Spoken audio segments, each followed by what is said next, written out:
There is no safe place in Gaza. After 9 months of war, the United Nations has recalled this statement time and time again and again, and nothing has changed. Over 1 million Palestinians are displaced in the Gaza Strip, and now Khan Yunis has been taken by evacuations. The next report tells you more about what is ahead for the people in Gaza.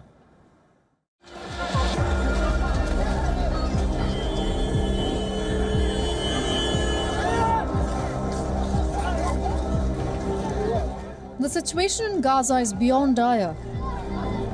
With each passing day, it's getting tough for the Palestinians to survive. No matter where they take refuge, it's not safe anymore. And adding to their woes, the residents of a neighborhood in southern Gaza's eastern Khan Yunis received an order to evacuate the area.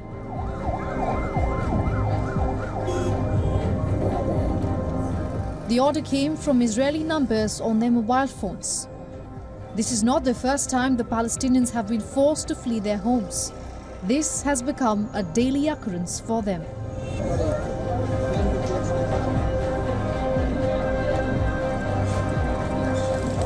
The displaced have been taking refuge in overcrowded, cramped-up spaces under burning sun, without food, water and shelter.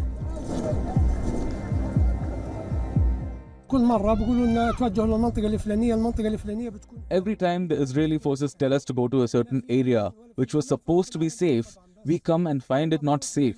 There's no safety. Safety is in the hands of Allah, of course. As you see, these are desert areas that have no means of life. There's no water, no food, no drinking water, no aid, and no one cares about us.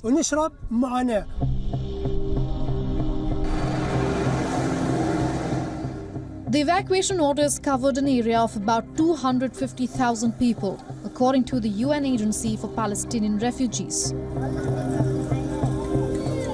Most of the displaced people, including women and children, fled on foot overnight as the Israeli military pounded areas in eastern Khan Yunis. Even the hospitals are bearing the brunt of Israeli onslaught. The patients and the wounded in Khan Yunis' European hospital have been forced to evacuate following the Israeli orders.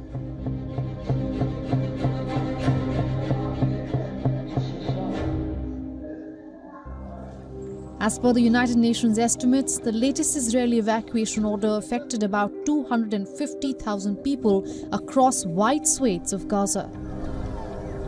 Meanwhile, the Israeli army, continuing with their offensive, carried out military strikes targeting hundreds of homes in Shujaya neighborhood in the east of Gaza. With the onslaught, the food supplies in the enclave are also dwindling. Israel's closure of the vital Rafah border crossing last month severed key supply lines, limiting access to food, fuel and medical provisions inside Gaza. Gaza's health ministry has warned that the remaining hospitals will stop working within 48 hours, as the fuel required to operate generators have run out. Since October 7th, a large number of Gaza's medical facilities have been destroyed, raided or evacuated.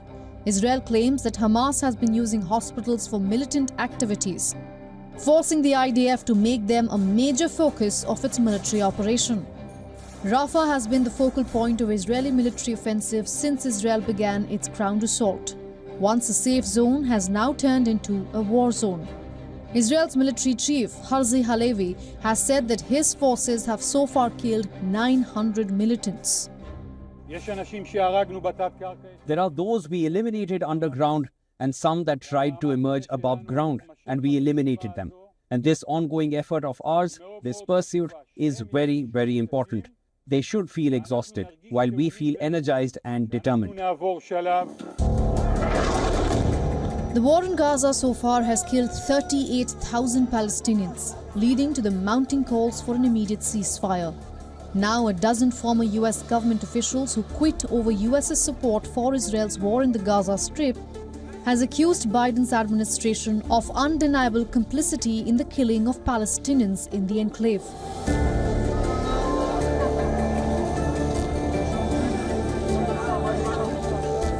The hopes of ceasefire has renewed, with Mossad spy agency saying that Israel is studying Hamas's response to a proposal that would include a hostage release deal. Mediators including Egypt, Qatar and the United States have been trying for months to secure a ceasefire and the release of 120 remaining hostages in Gaza, but the efforts have stalled for now.